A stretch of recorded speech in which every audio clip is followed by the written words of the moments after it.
야야 내 주주를 향하에 뭔가 부분으로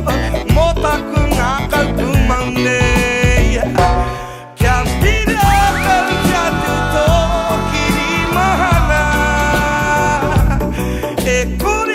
아이 자와 내 구대에 대호라 해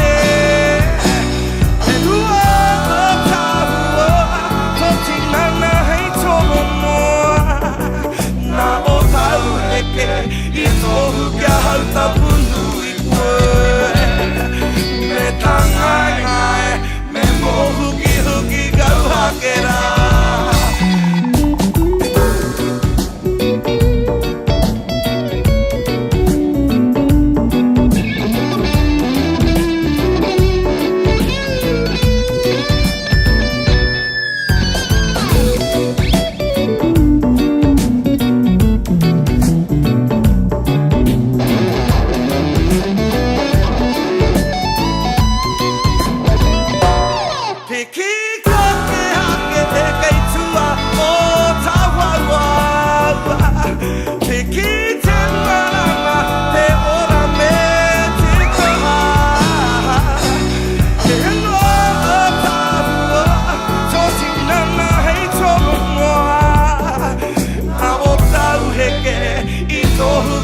alta